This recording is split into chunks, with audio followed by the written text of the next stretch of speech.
And this, sit down, player. What's going on, people? We're back. We're back for the first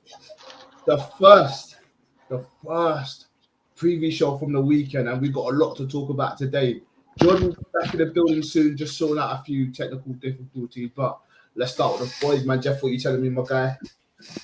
All good, man. It was an action-packed first game of the season, I'll tell you that, man. Let's get into it. Come on. And my guy, I you might as well stand up a model for this. What is going to keep it hard? I can't lie. Yeah, but alhamdulillah, we are back. Well, the review show back on Monday nights. We back. Real. Can't wait to get into it. Kit's looking dope. Do you know what I'm trying to say? Let's go in. Let's get in. It's hard, bro. I'm trying to get myself one as well, man. But they ain't got extra large anywhere. Adidas is gone, JD's gone, Arsenal store's gone. So I'm gonna have to get a large and just flex. No. Extra large is flexing for you. You know. That's why you're my guy. But yeah, I don't know. I don't know where we should get started. I know John wanted to start something specifically, so I'm trying to think what game is quite interesting that we can get started on. I don't want to start with United. I feel like there's a lot to say, and I feel like we need a bit more people in the building before we get onto United, because it's going to get a bit lively. But then we've got City we can touch upon. But I do want to start with Liverpool, if I'm being honest with you boys. I do want to start with Liverpool, man, because if we all had to predict the first game, I think we would have all predicted Liverpool to definitely have a win. But Rash, let's start with you, brother, in Liverpool. What did you think about the game, the new signings, and the newly promoted Fulham? I think that game was actually really good, man. I think Fulham made a really good account for themselves. Liverpool got lucky. I mean, Fulham didn't yield. You know, a lot of teams, when Liverpool come to their ground, they're on the back foot even at home. You know, but Fulham really gave it to them. They stood up to them. They showed that they weren't here to play. Do you know what I mean? They weren't here just to take part and we're back in the Prem, and here we're looking just to go back straight away. I mean, Mitrovic got off to a great start as well. I mean, emphatic header to score the first goal for them, and it was a very tight one. I mean, Liverpool actually really had to grind it out, had to show their professionalism, had to show what what they're really good at, which is keep on going to the last minute of the game in order to grind out the result. They almost Fulham almost caused an upset for them, you know, but it was entertaining. It was really good to see a newly promoted club really give it to the contenders of last season. Do you know what I mean? And I think it was really good for Nunez to get off of the mark as well. And the old man Salah comes in again, does what he does best.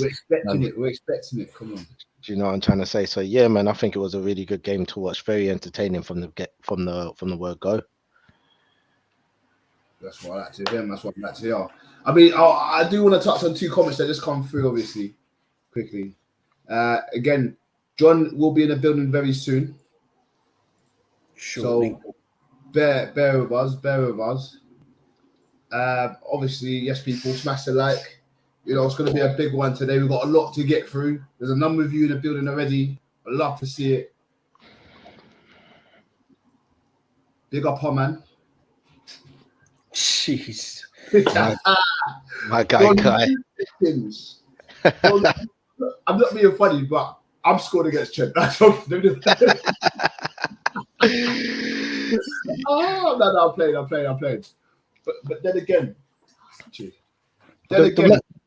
the mad thing, Jay, is that a lot of people was, you know, commenting on whether Mitrovic can actually do it at the top level. Do you know what I mean? Score goals in the Premier League the way that he scored in the Championship. But Mitrovic has been a beast. Do you know what I mean? From the clubs that he was with beforehand, and he can show that he can score goals. He can really make defenders worry. You know what I mean? He's got a great shot. He's very aggressive. He puts the defense under pressure a lot.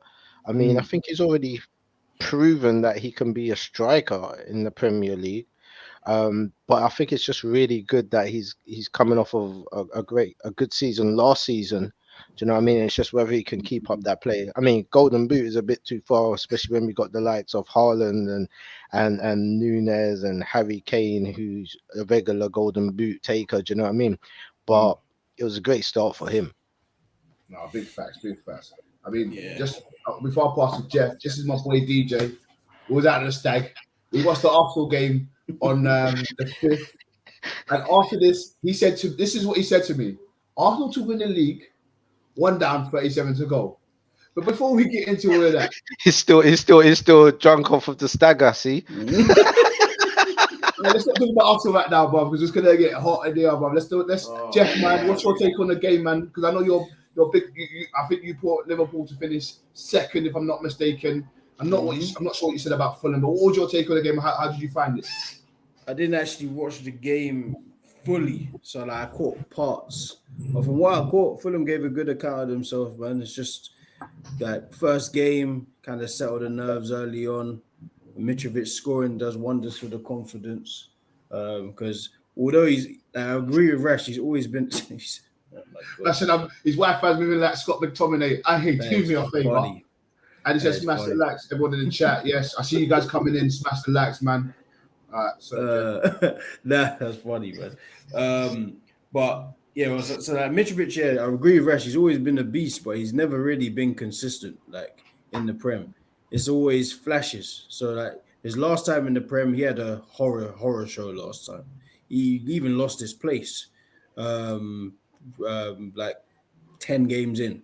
And the season before that, when Fulham went down and came back up, he maybe got 9 or 10 goals and he was decent. So scoring 2 off the rip against the champions is definitely going to do wonders for your confidence. Because especially that first goal is just typical number 9 Mitrovic play. Bullying someone at the back post, happened to be Trent, hands all over him, couldn't do nothing about it. You just got to accept it and watch the ball go in. I felt sorry for Trent when that cross came in because you knew what was coming. You knew what was coming. You can't stop that. And then you did well to give Van Dijk a bit of feet, which doesn't happen happen often.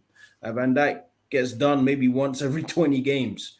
So to do that in the first game is good. It's going to do wonders for his confidence. Hopefully he can carry it on for the whole season. Liverpool, they didn't really get going until the end from what I saw. But in saying that, they had maybe 3 or 4 big chances apart from the goal. Like, I'm sure they hit the post, if I remember correctly. Was it Diaz? Henderson hit the bar towards the end. Robertson had a dangerous cross shot. There was things that happened. So it's just one of those days at the office for Liverpool. Like, we know we'll probably speak about Nunez, so I won't speak about him too much. But yeah, Salah being Salah, the talisman that he is always going to pop up with a goal. And it doesn't matter how many times he misses or what you say about him, he's always going to be on the score sheet. That's just him. But yeah, it doesn't change anything to do with, like, I guess, my prediction or anything like that. It's still the first game. I still expect Liverpool to have the legs to challenge City at least for a large portion of the season. No, I hear you, man. I hear you. That's a big shout. Just going off the back of that as well. We've got a comment here. So the thing that impressed me about Fulham was that the players played with no fear. If they keep that up, they will stay up. Which might be a good thing for us as an Arsenal fan because Leno plays for them. But anyway, I'm going to agree with that. They played active, like real good, like, and I believe they've got that. What's his name, Pereira guy? He looks quite half decent as well. And I'm sure United fans are looking at like, anything better than Scott McTominay and the friends. You get what I'm saying? But I guess my take on it was weird for me. It was weird. Newly promoted teams don't turn up against the top teams that are contending for me. They turn up against teams like Arsenal and that, like Brentford did to us last year. But I didn't expect to see that from obviously a strong Liverpool team, if that makes sense. Yeah. Van Dijk looks a bit. Is it because Matip got put out of place? You know, I mean, the ball got missing and Van Dijk had to go cover. And then when he stepped over, I said, Van Dijk tackles him, it's going to be a foul. I said that in my head before it happened. Do you know what I'm saying? You don't do those tackles. He needs to chase you and grab the ball back, or he just makes a block. But I knew if he's going to tackle him, it might have been a foul. And unfortunately for Van Dijk and Liverpool, it was a foul, and that kind of like it kind of shook them up in that. Is he going to have a bad season? Of course not. It's Van Dijk. He's world class. But yeah, it looks a bit weird. And to see Thiago, what's that? What was it? Hammy? What was it? Yeah. How long does that normally take to recover? 3-4 weeks. 3-4 weeks, yeah, definitely. And they're gonna need him, no? Like, come on, you dropped 2 points, and Fulham basically gained a point. Like, that's not good for a team that needs to start strong. One of those young boys is definitely going to play. Probably Carvalho. He played. From what I didn't really watch preseason, but the clips I did see, he played a lot in preseason. Did pretty well. Like a highly rated young boy. So I'm sure whilst Thiago is recovering, he probably won't even be rushed back in if one of those young boys does well.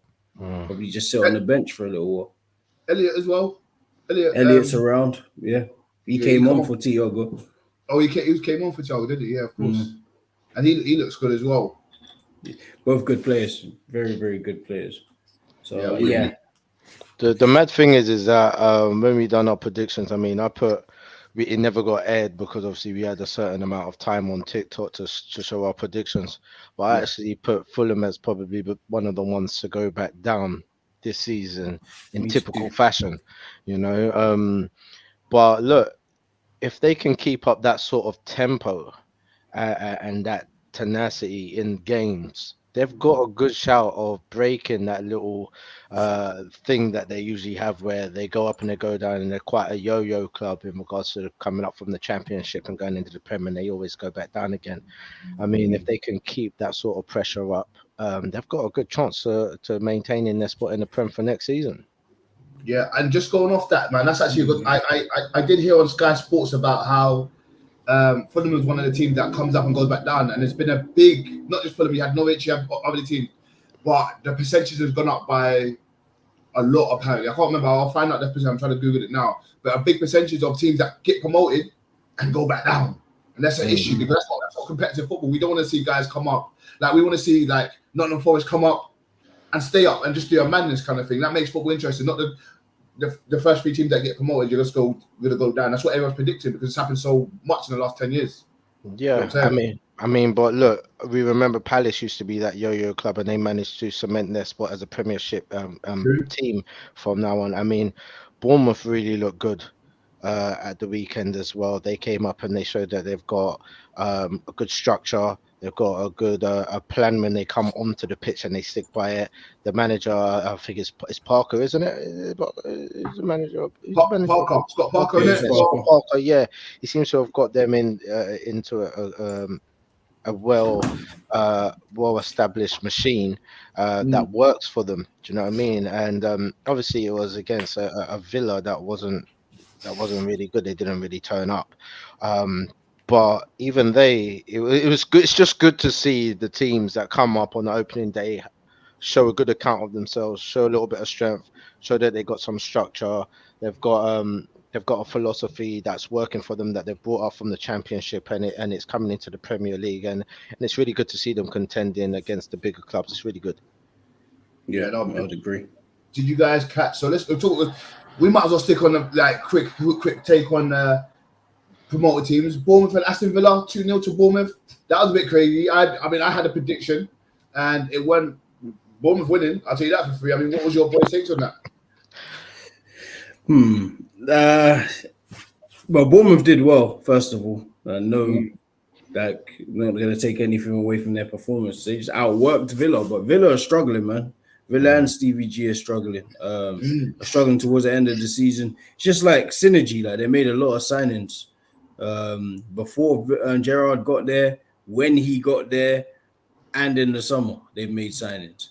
So it's just going to take a while to gel. Hopefully he gets a bit of time because the previous manager, I can't even remember his name now. I've forgotten it. I don't know why I've forgotten it. Yeah, I can't remember the top of my head. It'll come to me. But yeah, like he didn't get enough time to really see where their 100 mil worth of investment went. Like when Grealish left, they bought a lot of players, and you couldn't really see what he was trying to do because he was gone. So hopefully Gerrard gets some time. I'd assume so, considering like you prized him away from Rangers, who are doing well. He's like a highly coveted manager, so you should give him time. But yes, it's a small cause for concern, just because you don't know what their best team is still. Like you've got talented players, you've got Coutinho, you've got Buendia, you've got Bailey, you've got who else? Ings, you've got Ollie Watkins, McGinn, the new guy they just bought, was it Camara? Diego Carlos, Digne. There's all kinds of players, like Premier League and above quality players, like players you could play in Europe, and you're just not getting the best results. Of course, it's only one game in, so you'd expect them to turn it around for sure. Even if like, some people will say there's nothing to turn around, it's only one game in. But yeah, if you're Steven Gerrard, you would. Yeah, you'll be this week's training will be tougher than last week. So I'll say that. Yeah, 100%. The thing about that is what you already touched upon is that it is only one game in, so you can't really get carried away with any of the results that's coming. I mean, people are on a high coming into this beginning of the season. They want to get off the mark, you know what I mean? And they're probably starting off on their best foot. And those who have thought that they're gonna kind of come off with an easy game was probably, you know what I mean, a bit shell shocked at regards of facing teams that are ready to go at them to show an account of themselves, you know what I mean? So it is only one game in, but as you said before, Villa are something that we haven't really noticed what sort of identity they've got at the moment, because last season they were up and down. I mean, they had some really good games. Last game of the season against Liverpool as well gave them a bit of trouble as well. You just kind of think, okay, what's it really going to be with them? I hope Stevie G gets a little bit of time, because he really done well at Rangers, and to be honest, I'm kind of tired of the sacking culture that's going on in the Premier League. You know what I mean? I'm from the old school where managers are there for 5 years plus. Do you know what I mean? So it'll be really good if he gets a bit of time. I mean, he ain't no Frank Lampard. Is totally different. Do you know what I mean? So I don't expect people to be kind of putting him in the same bracket as Frank and those people like that. I even heard some people having conversations about him and Gary Neville, and like it's win percentage. Yeah, I mean, like it's totally different. Do you know what I mean? Yeah, it's the first game of the season. Can't really get too excited about the results that we saw this weekend, but it's really good to be back and see some of the teams really putting on the best foot forward. You know what I mean? John, so we're just talking about recently promoted teams. So it'll be good to get your take on Fulham versus Liverpool first of all, and then we're just touching on obviously Bournemouth versus Aston Villa. Maybe you can start us off with the other promoted team, with Newcastle and Nottingham Forest, which was 2-0, and then we can touch the rest. Yeah, I think Liverpool. I think Fulham low key could have won that, to be honest. Especially at 1-0, Fulham were actually playing better, and they hit the post. That right winger that they had, I forgot what his name is. He was pretty good. They could have gone 2-0 up because Liverpool were looking shaky. Obviously, then Nunez got that goal, which Salah created, which was a bit lucky because he actually missed the ball. And then they hit his back heel after the defender. And then after that, you're thinking Liverpool will win. Then Mitrovic gets the pen. You're thinking, right, Liverpool might lose. Salah gets them out of trouble. And then Henderson almost stole it at the end. So I think for Liverpool, it's a bad result because obviously with them and City, the league has come down to a point a few times. But with the way they played, they know they could have lost if it was another game. So they might just take that on and say, first day of the season, let's get them cobwebs out, which that's what it kind of looked like a little bit. But Fulham, that was encouraging for them. I had them finishing like 17th, just outside the bottom three or something. But if they play like that, then, as Rash said, at that tempo, then maybe they can push like for 14th, 15th. As long as they stay up, that's all they'll care about because they just need to stop being like Norwich and just going up and down. Because they literally just swap places every season. I actually watched the Newcastle-Nottingham Forest game. I was a bit worried for Nottingham Forest still because Newcastle won that very, very easily. Like it should have been about 4 or 5-0. So that was worrying for Forest. Obviously, Lingard got some stick, obviously, because now he's on like 150 a week. I don't know what he's on, but Lingard's not that type of player that's going to carry a team. He's going to play a part within the team. So he's probably going to get a lot of unfair criticism a lot of times this year. But as for Bournemouth Villa, great win for Bournemouth, because I think I actually had them finishing last. But for Villa, they've got a lot of new players, so it's going to take some time to get adjusted. But I would not be shocked if Gerrard is sacked halfway through the season, because I can already see the way some people are moving on social media. People are already running out of patience with him. So I would not be shocked if he's sacked halfway through the season. I can't lie. Genuinely, he might be sacked. No, John, let me go offshore on that then, because Rash was just saying that I'm tired of this sacking culture. What's going on? It's happening quite a lot. And if you also ask me, I think if Leicester don't buy the players they want, or they lose the players they want, I'm saying Ben Rodgers is going first. So you think Gerrard's going first? Is that what you're saying? You know what? If Leicester don't get the players they want and they sell for Fofana and everything, Rodgers might even resign, to be honest. Because he might be thinking this is not what I signed up for. Because it's quite weird. Leicester 2 years ago, fifth place, just outside top 4, winning an FA Cup. And just randomly now, they don't buy anyone and they're selling all their best players. It just happened all very, very randomly. I know Schmeichel's a bit older, but even him leaving to go to Nice, like, that's just a weird move. Like, why would you let him go for a small fee? It's not like you need the wages like that, especially if you're rejecting 70 million for Fofana. You clearly don't need the money like that. So I don't know. The Leicester situation is odd for me. In terms of who's going to get sacked first, it could be Gerrard. I just saw I was looking at social media and people were saying this guy's another Lampard, etc., etc. And it's like everything he did at Rangers, it seems like it's already gone, which is a shame because he did a fantastic job at Rangers. All that great work, and now you're lumping him in with Frank. Yeah. No disrespect to Frank, but like yours is Frank's is more nepotism than it is Gerrard's. Gerrard's actually put some groundwork in. Oh, 100%. Definitely. It's weird. John, I just you mentioned about Liverpool and them kind of like dusting off the cobwebs. Do you think that was kind of like a post Mane performance? I mean, they haven't really filled in that position properly. I mean, I know Nunez, he had an okay game, but they seem to be missing that spark that Mane always had, that bit of confidence that Mane always has when he's on the ball. Yeah, you know what it is? And I think we're going to see it this season, is that last year when Diaz came in, he gave Liverpool that spark in terms of the extra technical ability to take on players. But at the same time, you always have Salah and Mane to score goals. Now, if you're starting Diaz and Firmino, another guy other than Salah has to get stats. So it's not going to be to Diaz. I think he's under a little bit of pressure this season because he's the one that for me is replacing Mane, not Nunez. Nunez is just a number 9 and they signed. But for me, it's Diaz that's these two. Obviously, he's very good on the ball, coming to feet. But Mane, we've already seen it even at Bayern Munich. He's already making a big impact. I love how he's being treated at Bayern Munich already. It's great to see how he's being treated. And maybe, I don't know, maybe that's how Liverpool should have treated him. I don't know, maybe I'm being unfair. Maybe Liverpool were treating him like that. It didn't seem like it from the outside.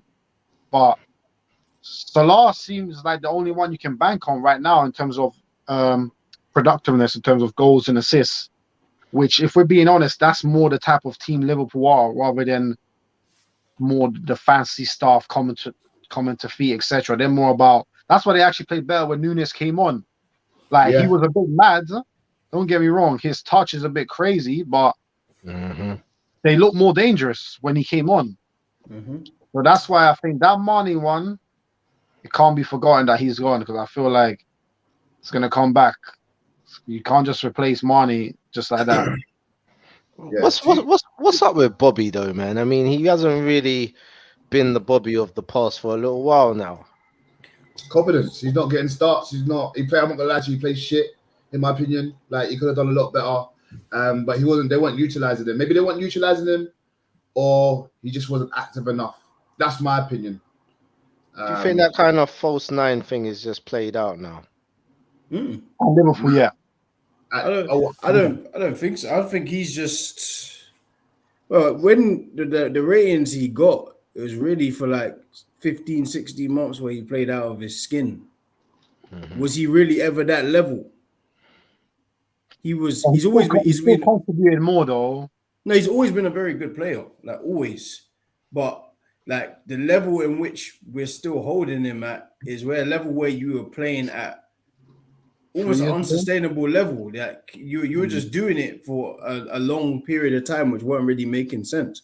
But I just think he's always been this kind of player to me. So, like, don't get me wrong, he's still a decent player. He's still not decent. He's still a very good player. He can still do very, very good things, especially under Klopp instructions. But at some point, sooner rather than later, you're better off playing Nunez, because Nunez, you might say his touch is bad, it's not attractive. Listen, he causes problems. That's just Nunez will play next game. Nunez will play next game. And from him causing problems, I'm sure the people like Diaz, Salah will score from his kind. He causes chaos, whether you like it or not. Like, just like a Werner, like Werner causes chaos. Like, before he's gone now, but he's gone now. He causes chaos, and he might not score, but in a weird way, he's productive. It'll take a little bit of a time for Liverpool to adapt, I think. But I think Nunez will start moving forward. I wouldn't be shocked if next year probably Firmino goes. I think Klopp probably doesn't want to sell Mane and Firmino in the same window. But as Lewis said here, from a Liverpool fan perspective, Bobby has no legs left. It could be that as well. He can't press and run in behind like he did before. He's lethargic. And Ed saying, I'm a Fulham fan from now on. Fulham did play good.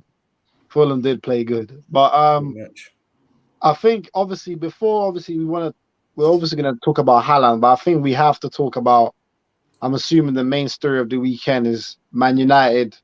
Obviously I see the big smile on Rash's face, losing 2-1 at home to Brighton. I mean, wow, Pascal Gross scoring 2. It was all a bit mad still. I can't even lie. It was a horrible performance from Man United. Ten Hag should be worried, and now they're being linked with Arnautovic, Rabiot. It's just, boy, they're going through it right now. So, what are you saying, Gillo? Any sympathy?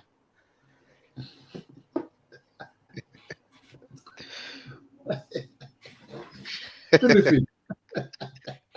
Do they have sympathy for us? Nah. You guys, look what you're going to get too hyped. When we lose, that's why you're shit.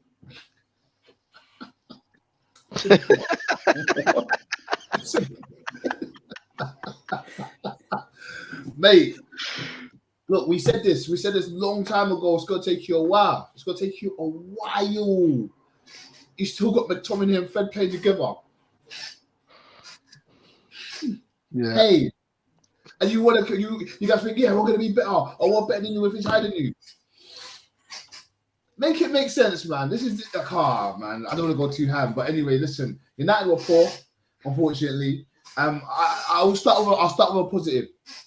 The Martinez fella, he looked decent. I'll start with a positive. I look at defenders. I watch defenders. He's very small. I get anything, but when it comes to passing from the back, active. When it comes to making tackles, he done what he had to do. To be fair. And when I go off stuff like that, he probably would have got the highest. If we did a player rating, for example, he probably would have got the highest ratings for me. I just like him. But I just didn't understand the partnership with Maguire. I have no idea why he's still playing there. You have a proven world-class player on the bench called Varane. Varane's fourth choice now, bro. He's what? He's fourth choice. You said fourth choice. Who else? Lindelof. Lindelof. All the reports are saying Varane is fourth choice at the moment. Yeah, and this is why United are failures. They're gonna fail this season. Varane. Yeah, it's interesting. Yeah, he's fourth choice. Yeah, it's mad. Yeah. You know when you do something bad at school and you're that person and your mum looking at you. Yeah, this is how I'm looking at Ten Hag, like this. When I get home, I'm gonna smack the shit out of you. Like, what? You know what I'm saying? It don't make sense. It's mad. It don't make sense. Mad, yeah. But other than that, we all as fans, as football fans, we looked at Donny van der Beek as well, and we did say that he done all right on his little spell.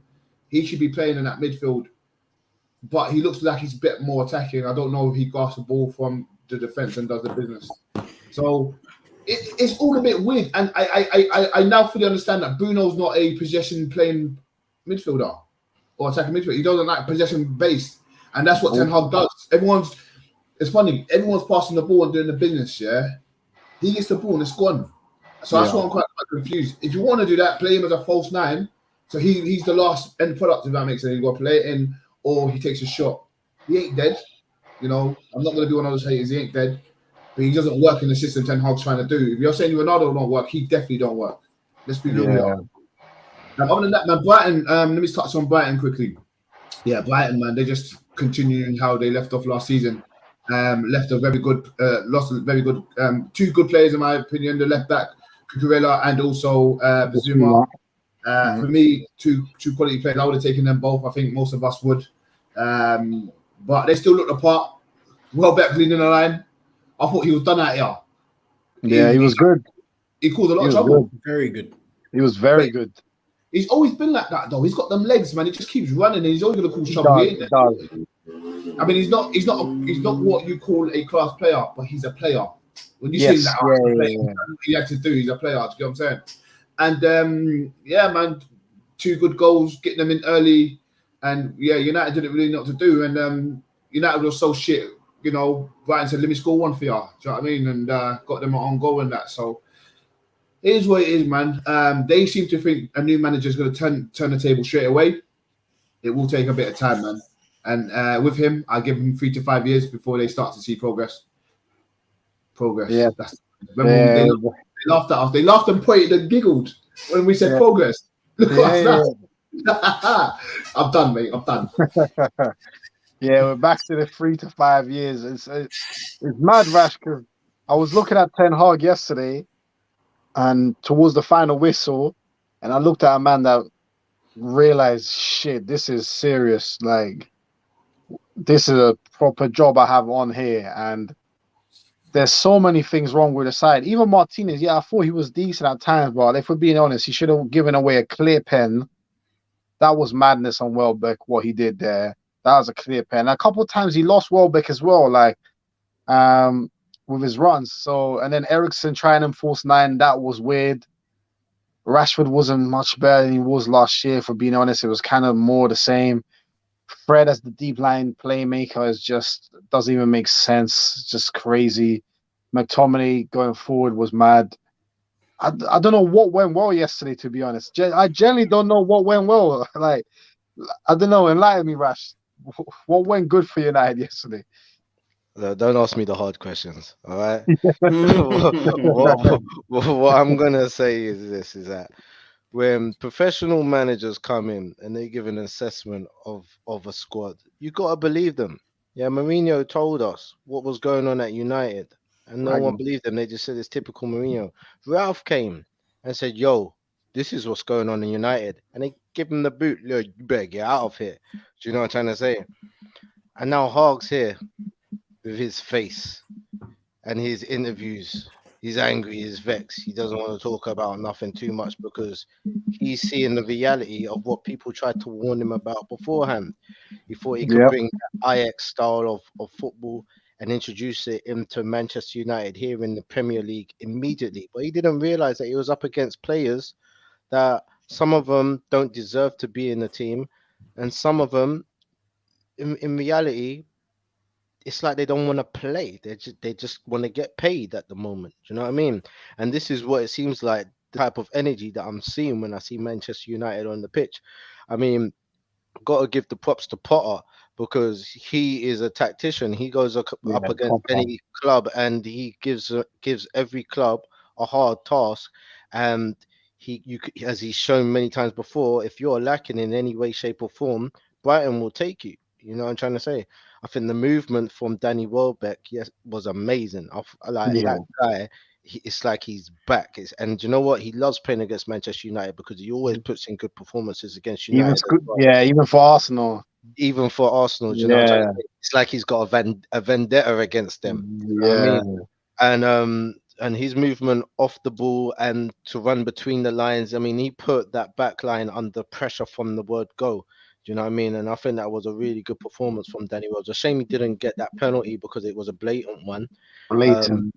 I know that the referees have been given more power this season and been told to kind of overrule VAR because you guys are the guys who are in control of the game. If it needs to be overruled, don't just take VAR's lead. Do you know what I mean? Yeah, But VAR saying, yo, that is a penalty. Have a look at it. Have a yeah, look at it. Do you know what I'm trying to say? At least have a look at it. And then if you want to stick to your guns, then stick to your guns. But yeah, I think Man United got off because they could have been like 3 down, you know, and it would have been big problems. I don't even think they would have even got the goal nah. if we can Would have call got that. worse. Would have Yeah, got worse. exactly, because they can't even claim that goal, you know. Nah. But what I saw on the pitch was gross misconduct. You like that, yeah?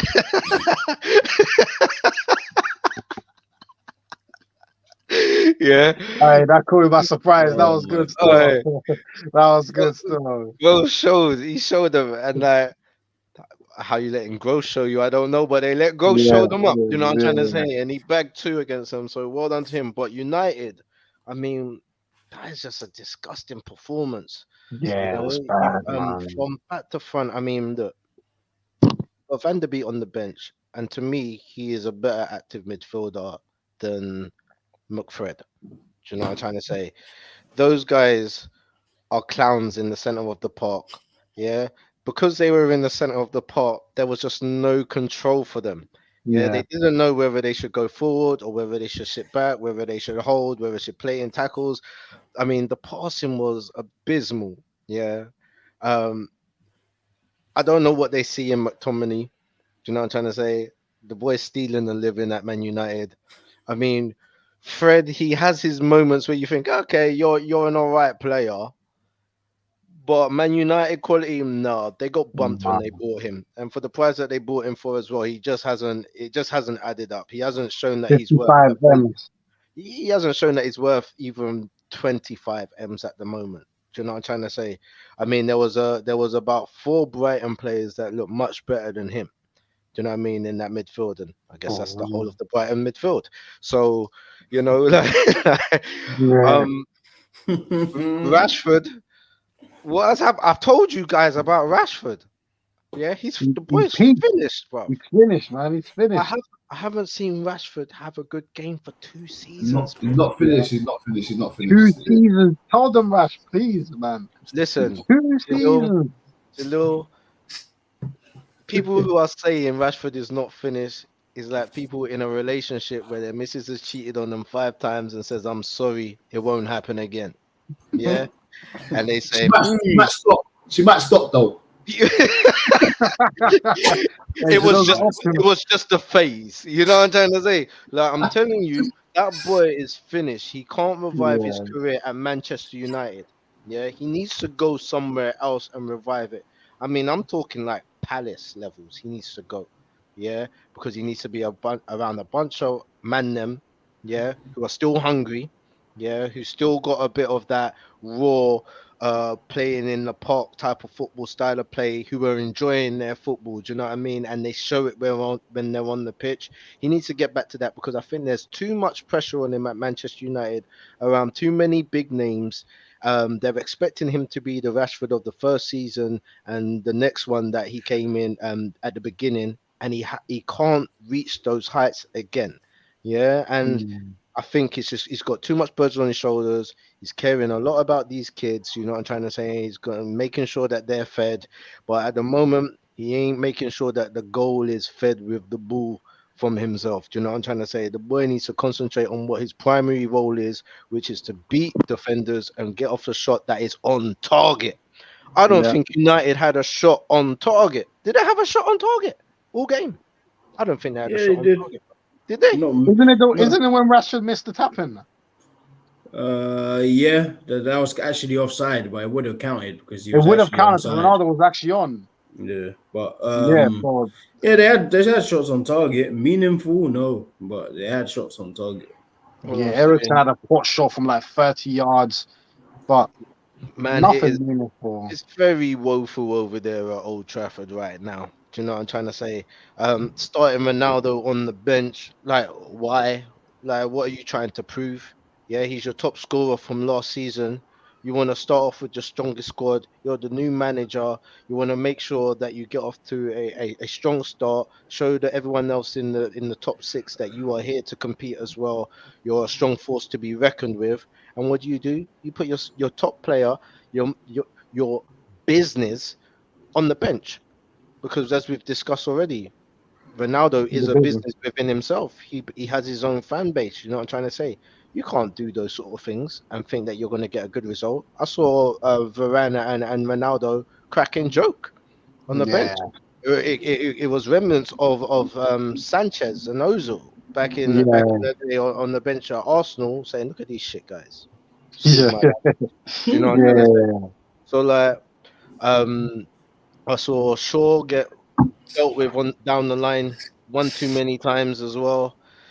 Like they just haven't got a squad that has any cohesion. They're not working nah, together. The new boy Martinez, he's showing some good signs, good things. I mean, he's a bit rash, excuse the mm, pun. Do you know what I'm yeah, trying to say?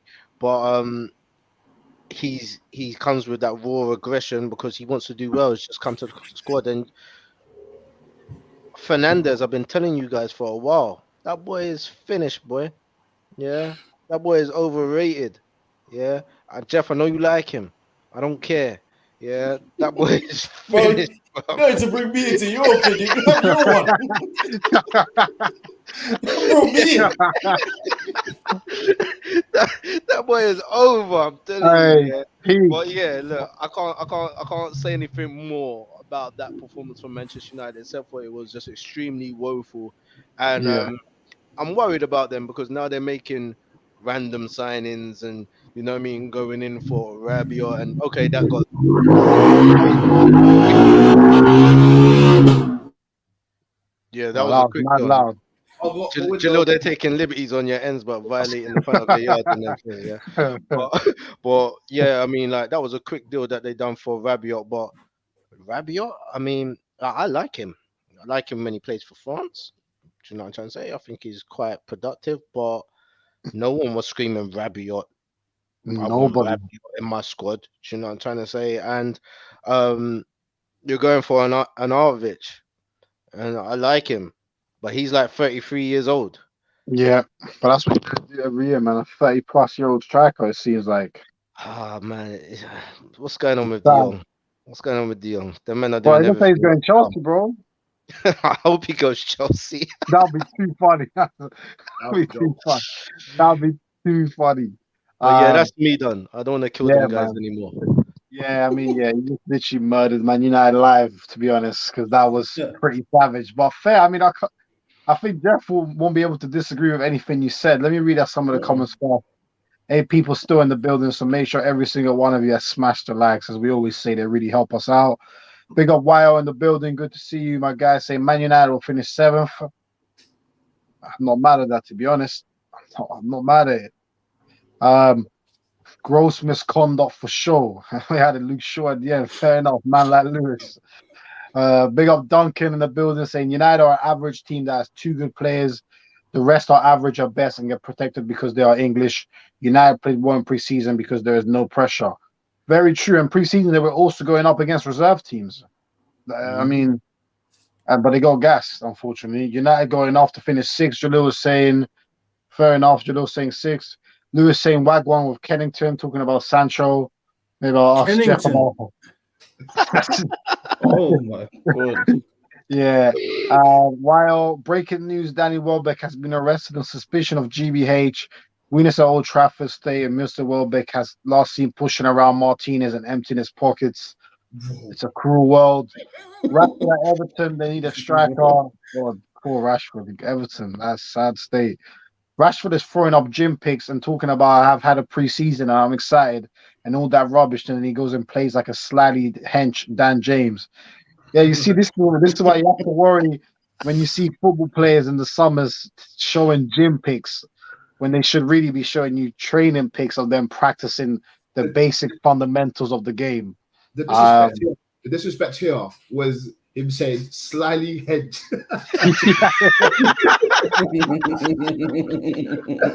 That is true. That is true. Not even hedge, slightly hedge. Ed said, Man United need to hire new people. If I was the CEO, I would get the gyms destroyed and force every player to watch 1,000 hours of Zidane every week. I still don't know if that would help some of them, man. I can't even lie. Which players would you keep in a Man United rebuild? Ooh, that's probably a show on its own. Well, actually, no. The players you'd keep is probably a 5-minute show. If it was a sell, it'd probably be an hour. We have players fit as a fiddle, but probably can't do 50 kickups. McFred. Big up Jamie. Hey, we're looking for you. Come on, man. Like, Fred and McTominay are the main issue of that team. We say finished way too easily here. Yo, what the F was that? Oh, I think he's talking about that sound in Jalil's background. It must be. That noise was insane. Yeah, that was mad loud. I can't lie. But yeah, Jeff, man. Yo. Jeff, last words on United, man. What are you saying, bro? Like, where did it go from here? First, they need to start with some personnel, man, and stop all that smoke and mirrors, all that gym pick stuff. I lie, man. The players need to stop that. And McTominay did it. It's like, bro, yeah, like you're wham now. Who cares? Like, who cares if you're wham, bro? Like, it's just football. Like, you're not in the MMA. But yeah, I kind of agree with Jamie in that the breakdown starts there. Yeah. Like when they get the ball, like if you have a good enough DM or centre mid, they can receive the ball in the half and they can turn teams. These two close themselves off in angles and make all kinds of problems. Like Fred, like they were trying to do some passage from the back, like some triangles from the back. Fred just gave the ball to Trossard. Like gave it. Like he didn't look. He just he clearly just tried what they did in training and forgot that there's actually players we're playing against now. Like it's no longer just passage. Yeah, it's so true. That's literally what it looked like. Bro, like he just played right. He played around the corner like he was proud of it, and then he made the slide tackle afterwards, and then the crowd clapped. I'm like, Jesus Christ, like goodness, like look at you, just look at you. Like, but yeah, I can't even kill. Like, there's no point killing. That is being a dead horse, man. Like, there's no point. But like those two players, oh my god, you gotta get them out. Like Rabiot, whilst I think it's a panic signing, not because of the caliber of player, because he's a good player, but the timing of it is just weird. I don't even think it was something that they've been working on behind the scenes for weeks. Because you could have got this done whenever you felt like it. People have been linked with Rabiot since 2021 January. So we're in August now. Why has this randomly popped up? You must have inquired probably during the game and be like, nah, this Fred guy, like we need some balance here. At least Rabiot can turn out and play a pass. So that's the concerning bit, like in terms of the signings. Because you were on De Jong for the best part of 8 weeks now. But yeah, we're trying to prize them away from Barca. And then that Barca thing is getting worse and worse, by the way. I don't know if we want to talk about that. But there's a shambles over there. But yeah, so obviously you're trying to get De Jong, and Chelsea now are advanced. So who knows where he could end? He could end up staying at Barca. He could end up at Chelsea. Or he can end up at United. But chasing the player for 8 weeks to then go and sign Rabiot kind of screams the wrong message. Definitely. The Bruno thing, we've been knew this. Like he's not the most. There's no ball retention with Bruno. It's amazing end product once, maybe, or twice out of 10. That's what it's always been. Yeah. I can't necessarily penalize him for doing something he's always done. Like it doesn't make sense to me because he hasn't changed. Yeah. He's been the same way since he arrived at the club. It just was working at the beginning. So he's still a top player to me. I still think he's a very, very good player. They just need to especially establish a better system because it looks worse when he gets the ball because some of these players are not on the right wavelength. There's many times Bruno got on the ball, he's putting crosses, and so like Rashford just won't go in the box. Yeah, then he'll try and play a through ball.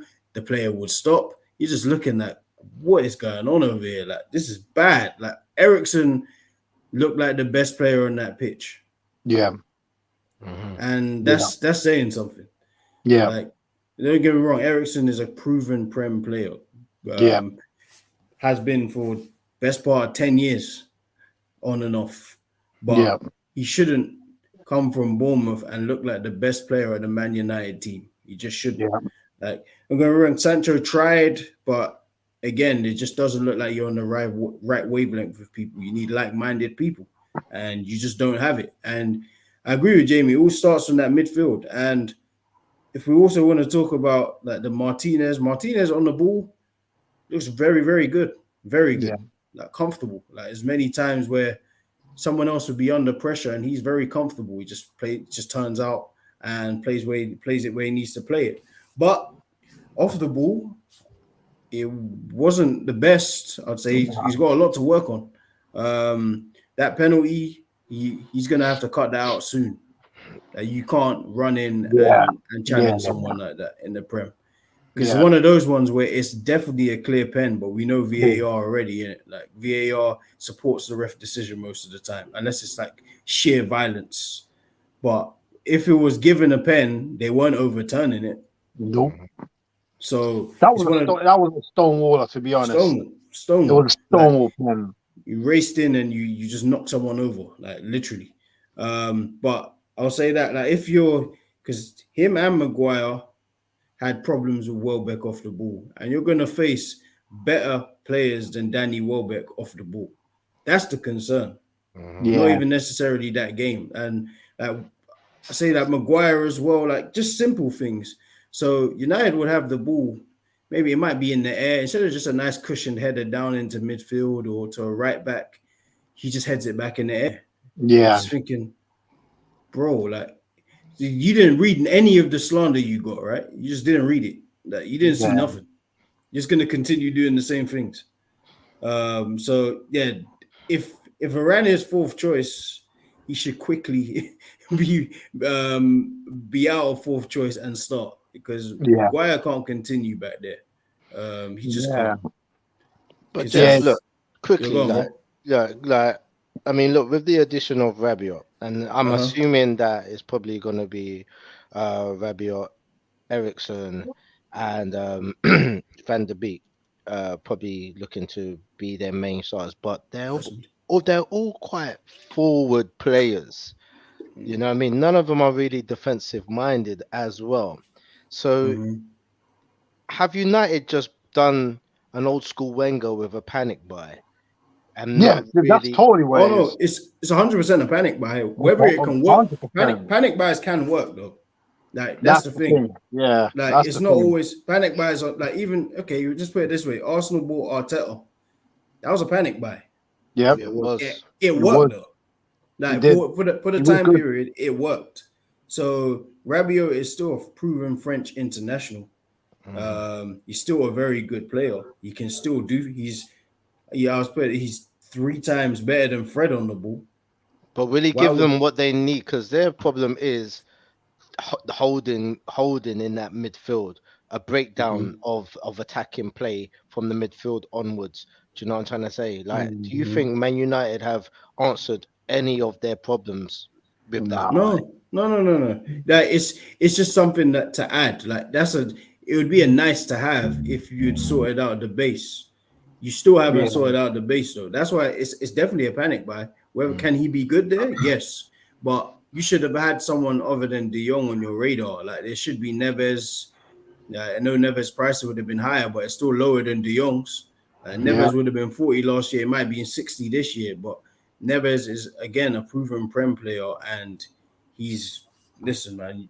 So McTominay and Fred were disgracing football, like by themselves. Like McTominay's touch was so bad, he nearly got a red. Yeah. I reckon he should have got a red in that game. I mean, even after he got his yellow card, he put in some challenges that he was lucky to stay on the pitch with. Yeah. Even a couple of times he was lucky he got the ball. He's a dreadful footballer. Fred, For the top, you know what? For the top level, he's dreadful, man. Yeah, like he could maybe play Prem just because of size, not because of ability. He could go to Burnley or something. But like Fred, he just needs to go sit on the bench. And last thing before we move on, Dalot is useless. I'll just say that. You know what? He's useless.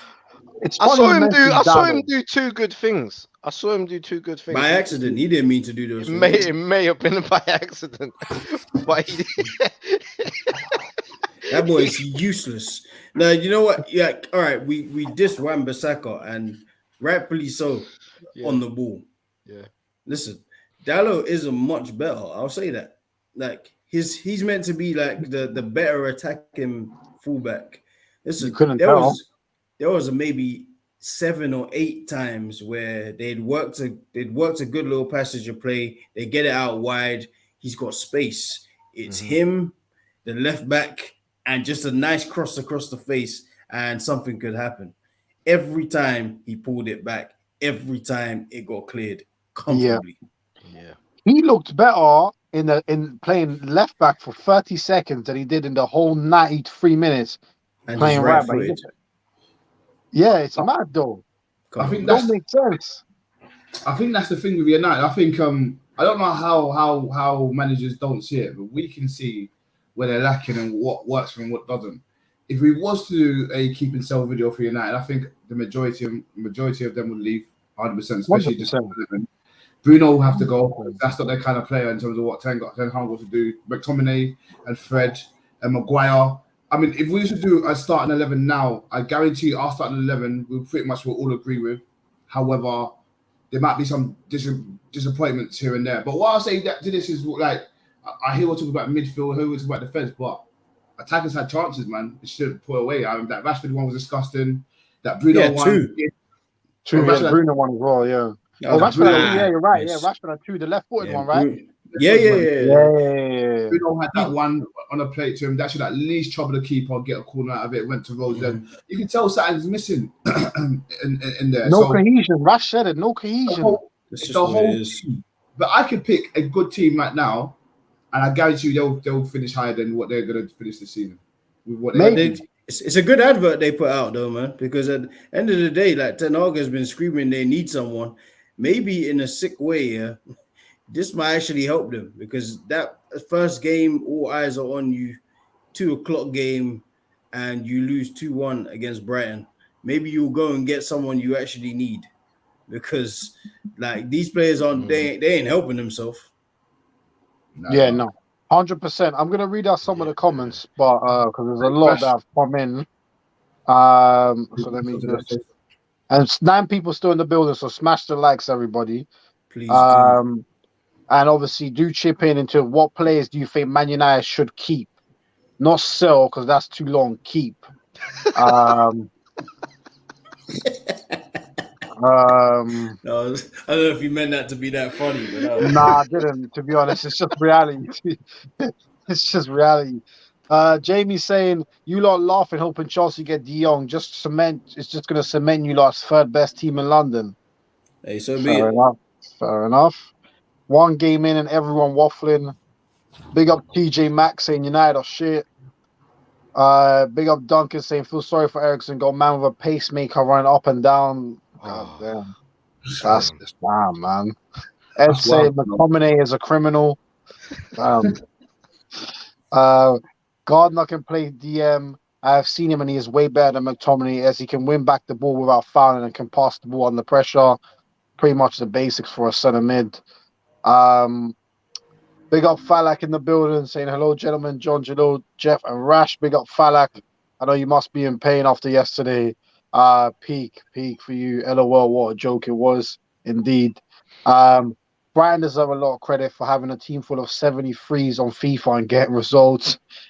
That's actually not a bad way of describing it. Maybe more than 73s, but you're not too far off there, Lewis. Keep Phil Jones for sure. Hey, Chill. boy. Mad. I know you're trolling. Keeper and Ronaldo and De Gea, the rest can roll safe. Shout out RS and that. But yeah, man, damn. Keeper Ronaldo and De Gea. Yeah, it's peak for United. I can't lie. We've been on them for a while, but rightfully so because they were dreadful yesterday. And we'll have to keep an eye because they got Brentford away next, which is not going to be easy. And then it's Liverpool at home. I mean, Brentford pulled it back brilliantly against Leicester. Do you know what I mean? They looked like they was in the mud, and then they just showed what they're worth against. So that's going to be a tough one. It's going to be a proper tough one. First home game of the season. Arsenal saw last year what that's like there. It's going to be, I hope that's live on Sky because that could be another disaster for Man United if they're not careful. But let's touch on Arsenal. Obviously, the first game of the Prem season. Friday night, Palace away, 2-0 victory. I think Palace played well after Arsenal got the first goal. I think for the first 20-25 minutes, Arsenal dominated and played very well. Then it became a battle for like a good hour. Then Arsenal got somewhat of a lucky goal at the end, the own goal. But, 2-0 away to Palace. It's a hard ground. You take it.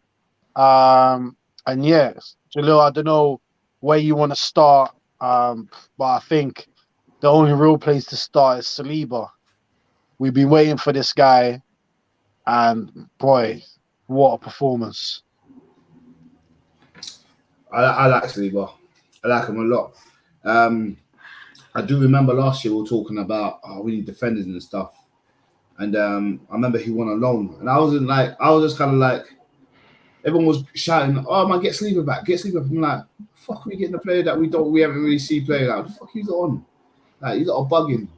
And then he had to play the competitive for us. Then there was that incident with the video, which I won't talk about, where people were digging him out and stuff. Pause. But even with that, it's like I still wanted to give him a chance. Hey, whoa, chill. Chill. I don't even know how you got to the video, bro. No, because that was part of the reason why a lot of people that's kind of like on the mold. But I don't want to go into that. But anyway, yeah. I did this to myself, man. We do this live, people. We do this live, not pre-recorded. We do this live. So even watching him, he hasn't really played competitive for us, and that. Oh man, I see the comment. I know I should have started talking. Let's keep it football, man. But obviously, after watching them for 2 seasons away in the League One, which a lot of people call Farmers League, and that he done pretty good, man. Seeing that he's quick was quite amazing. Watching him in the league, seeing that he wins his headers, seeing that he wins his duels, seeing that he's not weak, seeing that he can pass on the back. I mean, he has everything that you want from a defender. He can only get better, hopefully. But I don't want there to be too much pressure on him. And, people were talking about, he's going to keep Ben White at the team. He definitely did keep Ben White at the team pre-season. I was pre-season. But now we're starting our first Premier League game, and he's kept him out. See, there we go, man. For fuck's sake, bro. I said pause. Too late, bro. You said it. I said it, man. Yeah, man. I said to myself. Look at you stumbled now. Look at you stumbled. No. Look what they're saying. Hey, John, put up. Look what they're saying now, man. Look. What is this? I'm calling you J Spades, Lord. That's funny. No, but sorry, man. But yeah, man. If we're gonna be playing, are we doing player ratings today? Yeah, we can do still. Yeah, we can. I'll save that for later. But yeah, he's the one who stood out for me as a defensive player. For me, he would have got man of the match. He was outstanding. I thought the whole defense had a good game, to be fair. And Ben White was another one that I wanted to touch upon because when you go against a player like Saha, we already know what time it is. You're going to get sent off, or you're going to give away a stupid foul, or you're going to do this. He got a yellow. He did foul Zaha a bit too many times, very tricky. But the thing I will give Ben White credit for is he's out of position on the right, man marking Zaha, been asked to do a job. He kept up a pace with him, strength. He got skilled up, but then, you know, he did what he needed to do to keep Zaha quiet, and he did that. You know what I'm saying? I'm also very happy with him. Partey looked good. Xhaka played very well. And Zeko, again, he was one of the people that I was criticising in terms of in pre-season. His position is out of place. He's very good attacking. But boy, that header, putting into that dangerous space. Wow, come on.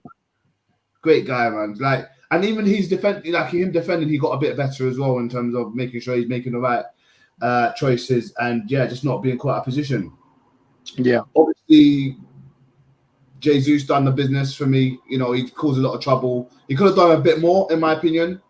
I say a bit more. For me, I feel like he could have done a lot more, but it was the nerves. I understand that. I'm never going to criticize you for that. And I wish he got a goal, man. He's got good footwork when he was doing that. Beat one man, beat another man, beat another man. And obviously the shot didn't get off to where he wanted to get it to.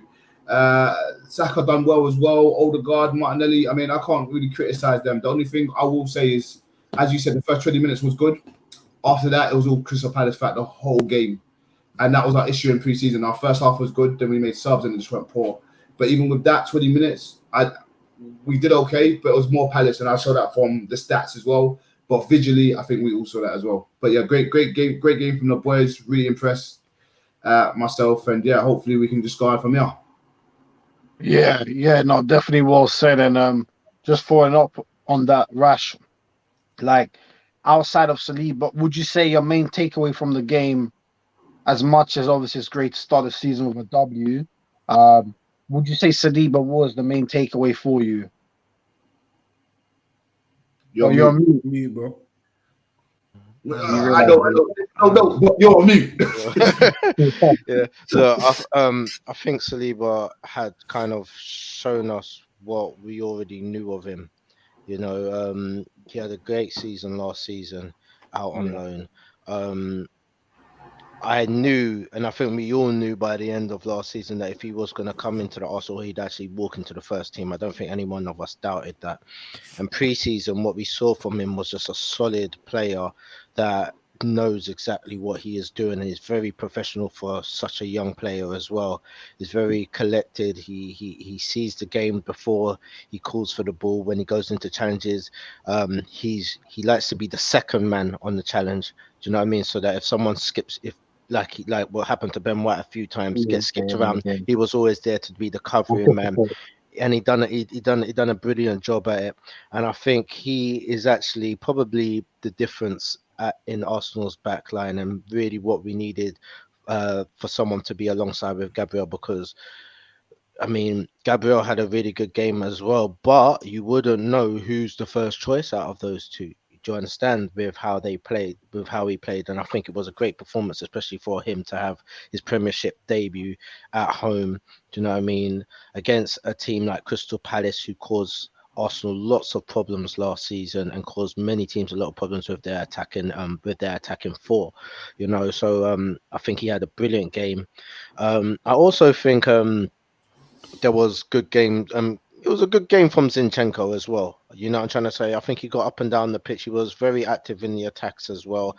Obviously, he got the assist as well for Martinelli's goal. Out of position quite a few times towards in the second half. It looked like he was getting a bit fatigued. A lot of times when he was going up, he wasn't covering the ground to make it back. He was actually the second man in his position after he was being covered already by Xhaka. You know, so I think he needs to work on that, work on his engine as well, and his positioning a lot better, and reading the game in regards to being off the ball as well. I think that needs to be picked up a little bit. Tierney, when he came on, it calmed things down. It definitely calmed me down as well, because boy, I was kind of worried that if Palace get one, it's going to be really on top for the last 10 minutes or so for Arsenal. Do you know what I mean? But him coming on and showing, do you know what I mean? He can pick up the game's pace very quickly. That was quite encouraging to see of him coming on the pitch, especially coming off of an injury as well.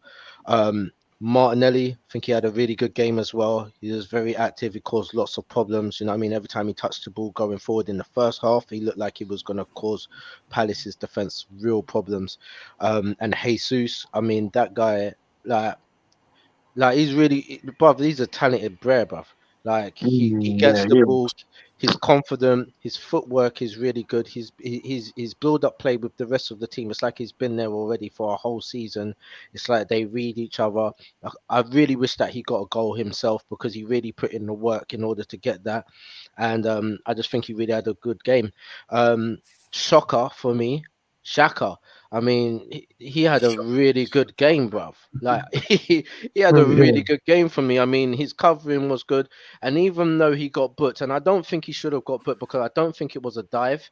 I don't think it was a dive. I think he kind of anticipated a knock. It didn't happen, but he didn't appeal for it. He fell over. He got up. Do you know what I'm trying to say? A lot of us who play football, we think something's going to happen. We fall over because we're yeah, I trying to see what you avoid mean. that anyway. But he Yeah. got up. He didn't appeal it. And I think that's what he was trying to say to the referee as well. He said, I wasn't calling for it. It's me. I fell over, basically. Do you know what I mean? I think referees are still got a stigma against him. And it's going to be very hard for him to kind of shake that. But Oh, sorry, the yeah. fact that he got a yellow card and stayed on the pitch in such a high intense game, it shows that there's growth in his mindset and his ability under Arteta from last season to now as well. I was really impressed with what he do, and his footwork has got much better as well.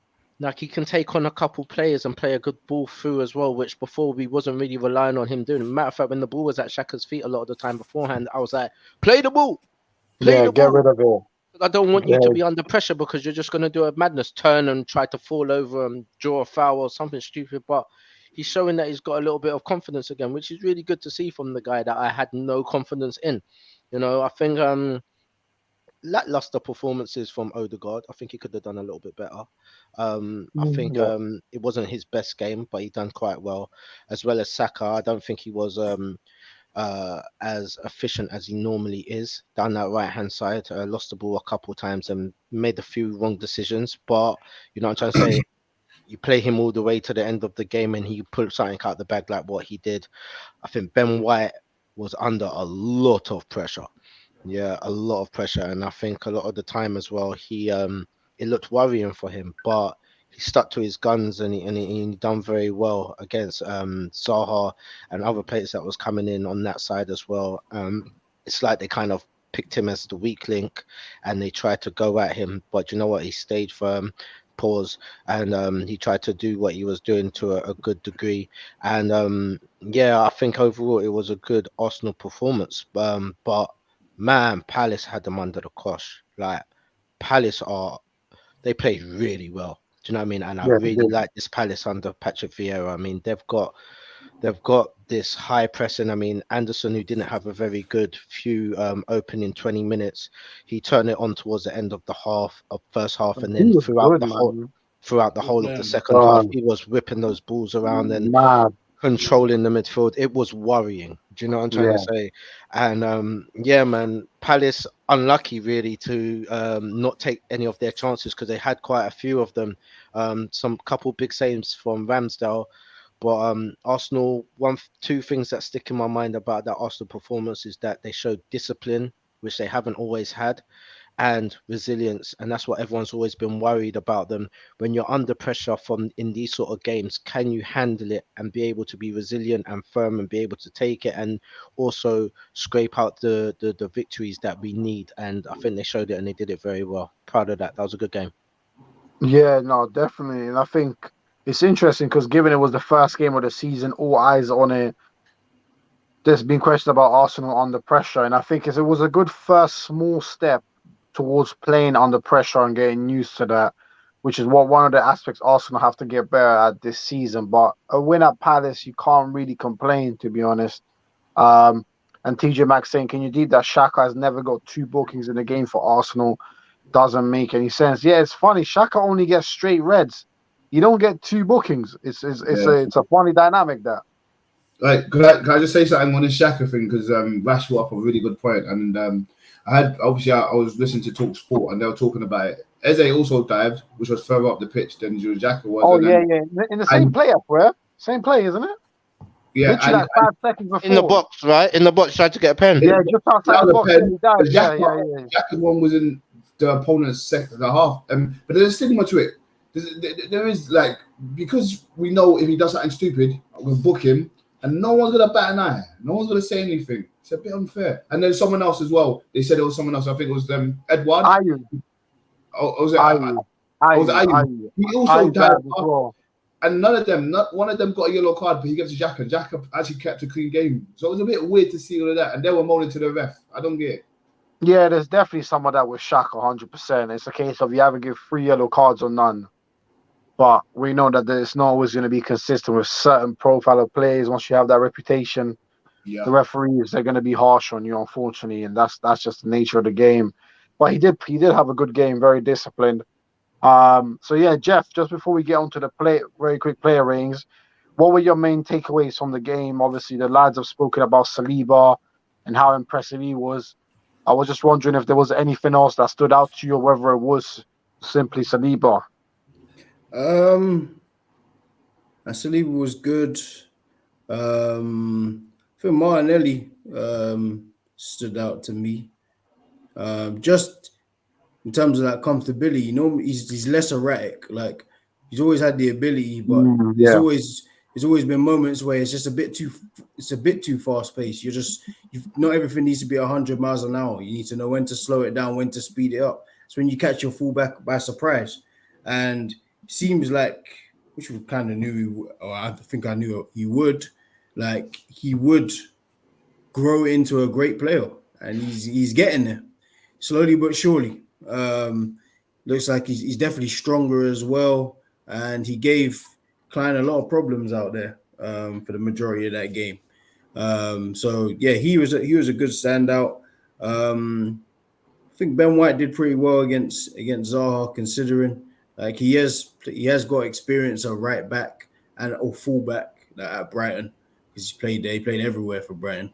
But he stuck to his guns pretty well. Like, there's one time where Zaha got away from him, and then here comes Saliba to take the ball. So that's just kind of what you want. Just a team. It's to kind of look like a team who there's some competition for places in the right areas. Still a few more places we need to improve. We're not done yet. We're not by no means the finished article, but you can just tell that they're a team that's buying into the manager's instructions. Like, the nice thing to see, like, don't get me wrong, Zinchenko off the ball is still, that is kind of what you knew it would be, like a little few balls over the top where they ended up being harmless, but you play against someone better, you're gonna get punished. That's just the reality of it. But on the ball, very, very comfortable out there. And you can see us, like, when we're attacking, you can see him and White tuck in. They sit next to Partey, and it becomes a 2-3-5, which is look familiar to you? Yeah. So you can see what's happening there, and it's looking good. But yeah, it's still going to be a long season. But I'm liking the competition. Even Jesus, for the first 45 minutes, or maybe I'll say 35 minutes, he gave Anderson and Gay trouble. Yeah, he would either hold it up, or he was setting it quickly and he was on the move ASAP. So I think he's gonna have a very, very good season, man. He's very good at the pressing side, and he's also very, very good on the ball. So yeah, man, impressive things, because that last year we would have lost that game probably 2-1. Also, did we last year? Yeah. Yeah, well, we lost to Palace last year. Oh I'm saying, yeah. We would have lost that game 2-1.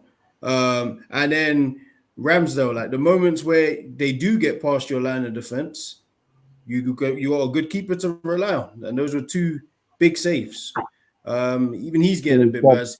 Still delaying a little bit in terms of playing out. Like, there was 1 time or 2 times where he nearly got caught. So he does need to get better at just releasing the ball. Like, we know you got decent distribution or good distribution, but don't overplay back there. But yeah, all in all, Solid game, man. Solid game.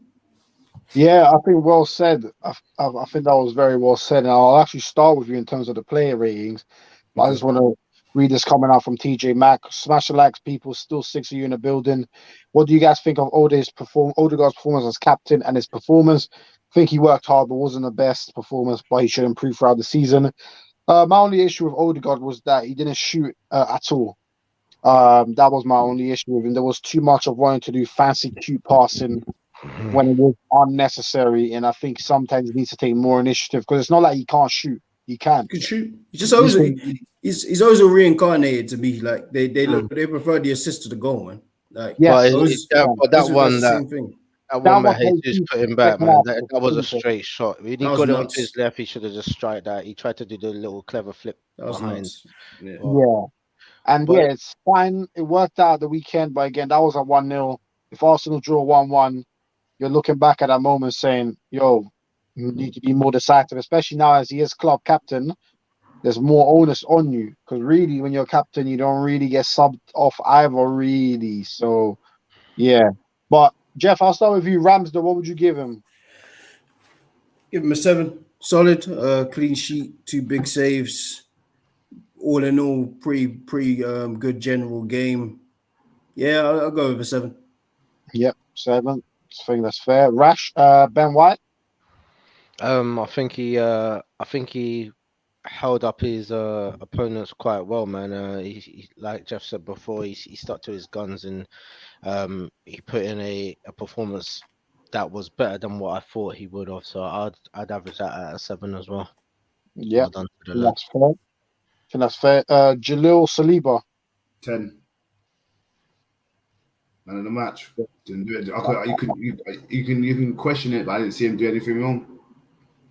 I need to try and dig him up. I'm trying to disqualify him for something. I can't. I can't remember a single thing he could have done better. It's a rare game. You rarely get that. But I mean, you're covering, you're distributing the ball, you're winning the ball, you're doing like what did you go wrong for me? You get what I'm saying? There was nothing wrong. I genuinely thought he was outstanding. From minute one, outstanding. Honestly, it was great. It was actually nice to watch him play, like how well he played at the back. Like it's crazy. Unreal. Jeff, Gabriel, 7-2. I think it was a solid game all in all. A few things where it's a little bit hazy, a little bit rash, no pun intended. Yeah. But yeah, he played pretty well all in all. Like, can't say he played a bad game at all. Solid. Once Tomiyasu's back, are we saying Saliba, Gabriel's and Ben White on the bench? No, Ben White's gonna fight with Tomiyasu. They're gonna fight. Yeah, Ben White. I prefer Ben White. You prefer White to Tomiyasu? Yeah, just playing ball, making the right decisions, making the right ones. I mean, as you said, Ben White's done it all over the gap. He's been in the Premier, understands players, he understands when you need to be physical and when you don't need to be physical. Tomiyasu, don't get me wrong, he's still learning. When it comes to one-on-one defending, I will pick him. But when it comes to all-around attacking and defending, as the fullbacks are doing these days, and someone who's been doing it longer, why would I not put someone with experience? Yeah, fair enough. What about you, Rash? I think Ben White's got better feet, 100%. He's better at the build-up play. I think Tomiyasu is better decision making, and like Jalil said, one-on-one defending. I mean, he's a bit better. You know, it will be a hard one. It will be a good fight between them both. Competition for places is what we wanted, so That's what's there right now. All right, just moving on quickly then. Zinchenko, Rash. I'll give him a 7, and that's only because he got the assist. Yeah. And that's the reason why he was out of position a bit too much. His off the ball play needs to be worked on a lot more. He's very good on the ball, good distribution, but however, as a defender, when Tierney came on, he just showed that he was a much better defender all round. Yeah. I think that's fair. He was very good in possession, but as you said, there was 2 or 3 times he got caught out second half in dangerous areas where as Jeff said, as you both said it, against a better team, you get punished, and then the game is completely different. Is there, for a question out there, is there a fullback? Because I'll kind of gain in terms of knowledge in watching these fullbacks. The ones that are amazing at attacking, don't really like defending. Could you guys when it comes to great attacking, can you guys see any that can also do the defending part, or can you just either one or the other, and then you got to have someone who's good, who's got legs, who can cover you? I mean, just I think Robertson's in the game right now. I think Robertson's good. So Robertson's good at both ends. Hakimi's excellent going forward. Oh yeah. And he's okay defensively. I just think Zinchenko needs to be okay. That's you know it. what I'm saying? You can have lapses, that's fine, but those lapses he had second half were a bit worrying. That's the only thing. He was getting outpaced quite easy by someone who's not rapid in IU. The thing is just it's just space on the pitch. So like if you say a Trent, like the reason why it doesn't really matter about him defensively is because one is the system, and two, he's not really going to get exposed because they're so high up the pitch. He's pinning back your fullback and your wing forward. So if you are not going to be the best defender, it's just about the spaces you occupy on the pitch. If you manage to pin in the opposing fullback well, you're also doing your job. Yeah, exactly. I mean, that was just it for me. It was just, it's a bit weird that everyone, when it comes to attacking, everyone's splitting their head off. But when it comes to tracking someone back who you're meant to be tracking, you jog back. I know you're asking for the cover, but that's what I see. But I understand what Jeff was saying. I understand what Rash said. I understand what you're saying, John. Yeah. So what would you give Parker? Sorry, just to highlight and look. Sometimes like attack is the best form of defense, and you just need to know when and where it needs to be done. That's Pep's game. That's Pep's whole game. Like, that's what he does. Like that's what 2-3-5 is literally to trap you. Like, that's what it is. So you can't escape. Yeah. Because like even like Walker's not great at attacking, but defensive wise, he's like mad. But he's been asked to do something different, which he's actually adhered to in terms of what Pep tells him forward a lot more. So, but his recovery is amazing anyway. So I don't want to ever use him, but he's not the best at attacking. So I'm just talking about attacking players like you guys said, Trent, Robertson and stuff. You know. Yeah. What would you have given Partey then, Angelo? Oh yeah, but comfortable. I had a disagreement with a couple of the boys in a few group chats about Partey playing at DM position. He looked good. He picked up the ball. Tackling still needs to be better. I ain't gonna let you slide. But what I will say that he was active. He was in the right positions. He picked up the ball. He's not like El Nene where he hides, and when he gets the ball, he passes sideways. What he does is he comes into space, picks up the ball, and bangs it. If he goes sideways, he wants it back straight away, and then he goes forward. You get what I'm saying? And he really impressed me. He can hold. Midfield was nice, man. He controlled that, man. And 8. You can hold the 8 from me, man. Hold the 8, yeah. 8. Too bad about the booze. Too bad about the booze, man. Well, it's gonna happen. We knew this. It's gonna happen. We know why. Nature of the charge, bro. Yeah. So 8 for Partey. Yeah. Shaka, Jeff. Got over 7.5. Played very well. Disciplined. Again, he's I don't even think he's got any better. He's another one who's just more comfortable in the system. Another one who understands the system a little bit more. Knows which spaces to occupy. So 7.5. Did well, man. Yep. Odegaard, Rush. I'll give him a 6.5. It was a 6.5 performance, I think. It was above average. It wasn't the best I've seen him on the pitch. Yeah, I agree. 6.5, I think it's fair. Jalil, Saka. Yeah, Saka could have done a bit more for me. He had what's the fella's name? Mitchell. Yeah, that was a good battle. Mitchell. Yeah, that was a good battle. Saka had the best of him. We can agree. But we wanted to see a bit more in terms of end product, and the end product wasn't great. We got lucky with that shot. I believe he tried to pass it to Eddie. He was making Eddie was running back in, and that would have been a nice goal, you know. But we got the deflection off Guy. So I mean, he made it work, you know. So I'll give him a 7. I'll give him a 7 just because of he made that work. But everything else, I wanted to see a bit more from him. Yeah, and then Jeff, Jesus. Probably go over 6.5. First half was good. Second half, it was tough. But yeah, the 6.5 isn't a punishment. Like, he still did very. like still there's a very, very big indication of what he's going to bring to Arsenal. If just from that game alone. So yeah, looking forward to the next games. Yeah, 100%. And then last but not least, Martinelli, Rash. Man, it's hard not to give that boy a 10, but I'll give him a 9. I think he was very dangerous. He got the goal as well. For large parts of the game, towards the end, second half, obviously, he had to play a more defensive, a deeper role, so he couldn't really get active at the defense as much as he was in the first half. But yeah, that boy's got a great future, man. I was very impressed. Yeah, he was a big threat throughout the game. So much energy as always, but at the same time being more conservative with how he used it, which was good as well. That's the natural next progression for him, knowing how to conserve it. John, but yeah, man. John, yeah. Arteta, you do Arteta. Probably has to get a 9. Probably, I think you could get a 10. I guess you could get a 10. I guess 10. I'll probably reserve for the hardest games against the top sides. But this one, I'll probably 8 or 9. Maybe give him an 8. Good start to the season. Away at Palace, you've won 2-0. Overall, they had a couple chances, but we didn't give too many chances away. So I think 8 out of 10. The signings all look good, fitted in well. He gave Saliba a goal, which is what everybody wanted.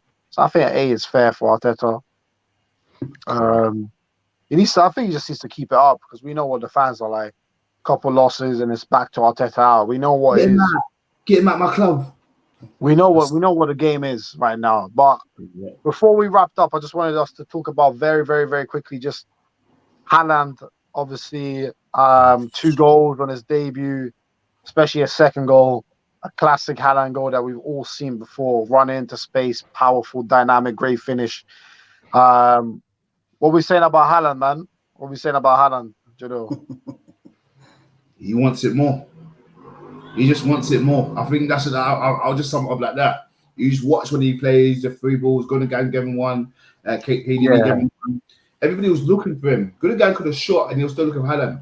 He wants it more. You can tell from his face he wasn't happy. I'll just say that he wants it more. Yeah, no, 100%. Rash? Man, I'm an idiot because I took him out of my fantasy team after the game against Liverpool like some donut, bro. I don't know what I was thinking. But I was one to say that I don't think he's going to hit the ground running. And for big parts of the game, he was quiet. He wasn't really getting the balls that I think he could. He was making the runs. Yeah, but it's like the team haven't adjusted to his style of runs at the moment, and it was pretty disheartening because I was even thinking like, yo, De Bruyne, man, play him in, bro. What are you doing? You know what I'm trying to say? But like Jalil said, he wants him more. He was not going to leave that game until he banged the goal. He got that foul when he ran in the back. The 1 ball that they put through, he got the pen, you know, and he grabbed the ball straight away and said, "That's mine." And then and then that run that he made for the second goal was amazing because the other I forgot who made the run down the line, but it was like a decoy. And he probably came up. Foden, I reckon. I think it might have been Foden, and then he came across the 2 defenders straight through the middle. That was like, yeah, man. That was the guys. Yeah, I can't wait to see him play again. Definitely going back into our squad. Yeah, 100%. I left him out as well. To be honest, I thought. To be fair, I had Kane. I put Jane in there as well. Oh, man. Like I thought he was gonna bag it in Southampton, but should have had Kulusevski instead, man. But yeah, Jeff, what are you saying about Haaland? Yeah, man, it's the real deal, man. Simple as that, man. Like Rash said, the synergy ain't right yet. Like he made several runs, he wasn't played in several times, but isn't gonna matter, man. When you're playing a City team like that, you're gonna get 4 or 5 chances minimum a game. Even if you say he's not clinical, you'll score 1 or 2 a game. So it's just one of those things, man. And strength and size and speed, he's an issue. He's going to give everyone. I just want to see him against the best of the best. I'd like to see him against a Saliba. I want to see how someone like Saliba handles that. I want to see him against a Van Dijk. I want to see how you handle that. Yeah. And you know what's interesting with Haaland as well is that now, because he's very quick. he is very quick and He's got Such a big crazy guy, stride. very quick off the mark. And it's like, if City are winning, like last week, I think when we looked at how City played yesterday, we now know that when they played against Liverpool last week, they were nowhere near full fit. Like, even when you look at Haaland, he was not involved much yesterday, but just how he moved was way less, way quicker than it looked the last week. So I think that's another weapon that City now have, where if they're undergoing a little bit of period under pressure, which was what was happening yesterday, like a 2-minute, literally the only 2-minute spell, they were under pressure. Couple passes out from the back. De Bruyne's got the ball, clear space. He just played the ball into the area. Haaland, Zuma didn't even bother. Said, nah, you go and score the goal, and Haaland just slotted it. So now that's First another time. option. And like you said, the likes of Saliba, your Van Dijks, etc. We're gonna see, like, it's gonna be. But then again, some will say Lukaku started on fire for Chelsea last year, and it faded away quick because it never really adjusted. I don't think it's gonna be the same Respectfully, Haaland, to be honest. the ceilings are a bit different, and I think I'm Yeah. one of the guys who rates Lukaku highly, but Haaland's skill set is a little broader than Lukaku's. Yeah, no, 100%. I think in terms of the top scorer, I don't know who I had. I think I had Kane or Salah. I didn't have Haaland, but I might end up being wrong on that one based off that. Even though it is only one game, so we can't make too much of a definitive conclusion. That And was a saying Van painful Dijk, the guy 2-0. that got dealt with by Mitrovic. Yeah, That happens once every 20 games, man. And where's That Lab? happen often. Where's Labs? Well, he'll be here soon. You know what I'm saying? As soon as Van Dijk is mentioned, Lambs is here in a second. Yeah, it's got a bird call. But yeah, man. Let's round it off with what we usually do. How do we call it? The best player of the weekend and the fraud of the weekend. Let's round it up with that. So I don't know if Jalil, you want to start with the man of the weekend and the fraud of the weekend. Man of the weekend got to be Haaland for me. Coming with a bang, just wanted it. Fraud of the weekend, Cure. United. No, sorry, fuck it. Ten Hag. How the fuck you still play McTominay and Fred? Ten Hag. You know what? Fair enough. Rash, what are you saying?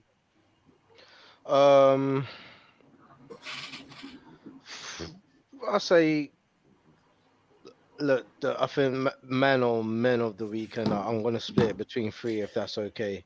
Yeah, that's perfect. Fine. I'm gonna say Saliba because I think that was a brilliant performance from him. I'm gonna say Haaland as well because of how he finished up on against in that game. I think it was just a very good performance from him as well. And I'm also gonna say, reluctantly, Antonio Conte. I think he's doing the business and he did very well to pull out that performance as well.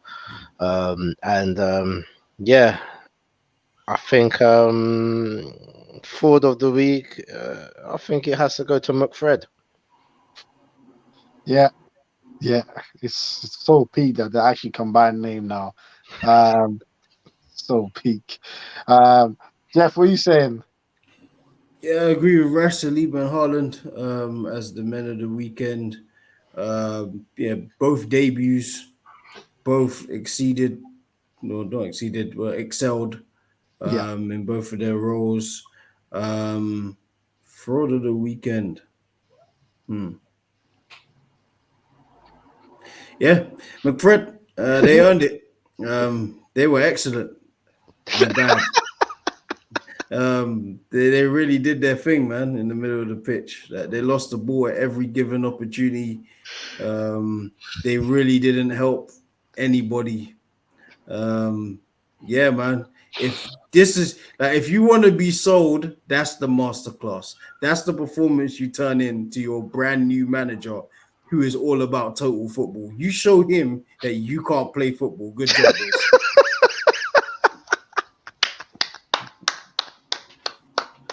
Brilliant, bro. Oh man, I'm dead.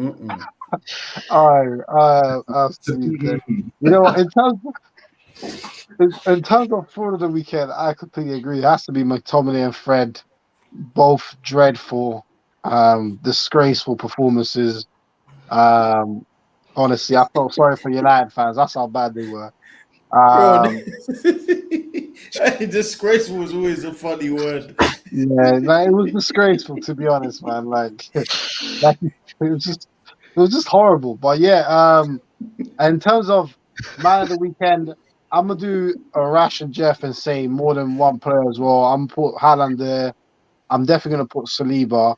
But you know what? Another guy I'm gonna put is someone that some people strangely said wouldn't be in the first 11, and that's Kulusevski. Some people thought Richarlison was gonna take his place. But watching that game, Rash shouted out Conte. But Kulusevski was outstanding. That Outstanding on that right hand cross side. was That cross, mad. that's a throwback cross. He got the goal and assist, Unbelievable. didn't he? Goal and Yeah. assist. So cultured. Someone put up the question: do we need to revisit this Luis Diaz Kulusevski since in January? Who's really been better? Someone asked. You know what? It's not the worst question in the world. Because Kulusevski. Diaz hasn't been it, but I agree with everyone saying Diaz is overrated. I think he's overrated as well. But that I don't want to speak now because But you know what? In terms of for the weekend, on top of McFred, I'm gonna add in the Southampton Don Salisu for that own goal. That own goal was So insane. that he got paid. He got paid off. He got paid off. I'm still confused. Legit, it was man. That He was. just passed it in the corner, like literally. It looked on purpose. I can't even lie. It legit looked on purpose. Bro, I'm not gonna lie. Well, we already know someone who's being investigated. He's on our team. And Yeah. reminiscent of that. Shout out the mafia man there. Yeah, the Mafia man. Mad. Yeah. Shout them out still. Last comment from Fred saying Man United are in the same position as they were last season in need of a DM. The transfer window had Kessie and Zakaria, who are good DMs, but the problem is no one wants to go there now. Well said, and that's a couple of good targets that United could have gone for, but they just didn't. And even if they did, they probably got rejected, and that's just where they are right now. They got to find the right people in for now that works to get them to the next stage. 10 Bag got put in a spliff. That's it, 10 bag. Oh, 10 Bag. I like that one. I like that one. We're going to end it on that note. So big up everyone who's tuned in. It's been a great show. Smash the likes, obviously, as we always say. If you're new to RBT, subscribe, share around to anyone who might be interested in this type of content. But yeah, we'll hopefully be back later this week for one of our debate shows. If not, definitely back next week for the reviews, which they're now back. So yeah, big up everyone who's tuned in today. Great engagement. Smash the likes on your way out. And remember to follow us as well on Instagram and TikTok. There'll be a lot more content coming there too. So yeah, man, 10 Bag got put in a spliff. I think that's the way we're going to end it. And yeah, we'll see you all very soon, people. Smash the likes on your way out. Peace. Salam. Peace.